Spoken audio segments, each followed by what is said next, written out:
Today is our last day of notes for the year. Tomorrow is a review.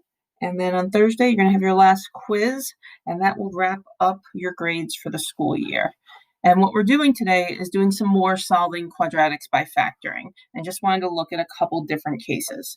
So for example, here I have x squared minus 81 equals 0, and I want to solve by factoring. I want to remind you that when you have x squared minus 81, that's a perfect square minus another perfect square. This is a difference of squares. And the way that we factor this is to put in the x term that's missing. This is x squared plus 0x minus 81 equals 0. And then we're looking for numbers that multiply to negative 81 and add up to 0. And again, if two numbers add to 0, they have to cancel each other out. They have to be opposites.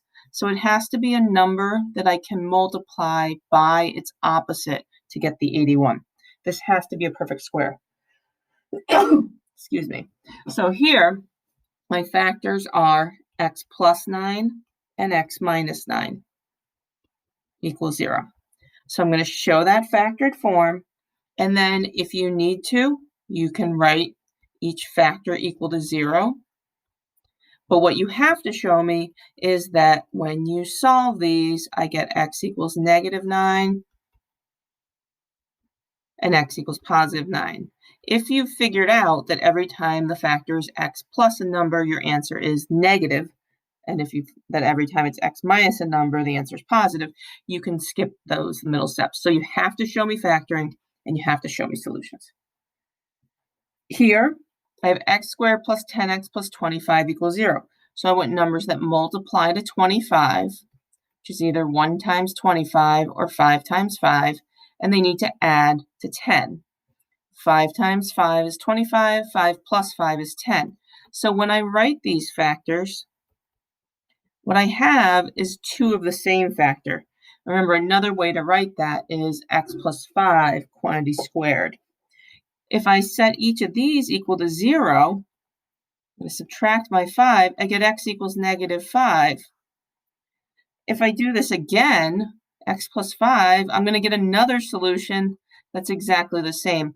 This is called a double solution, or we have some other names for it, but sometimes it's just one number that's repeated.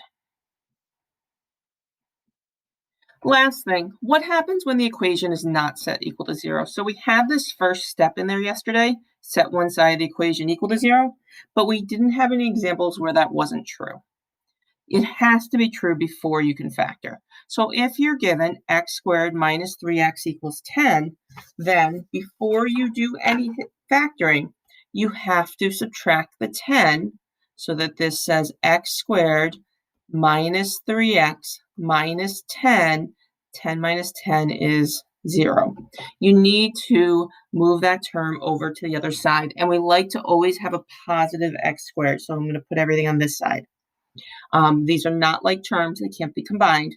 But what we get is a trinomial where now I want numbers that multiply to negative 10, 1 times 10 or 2 times 5, and add to negative 3. And again, when you're multiplying to a negative, one of these is going to be positive and the other one's going to be negative. If I do 2 times negative 5 and I make the bigger number, the 5, negative, then 2 plus negative 5 is what gives me the negative 3. I'm going to write my factors, x plus 2 and x minus 5, and then I'm going to set each factor equal to 0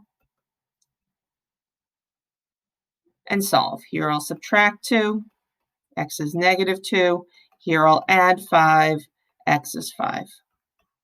And I get my two solutions.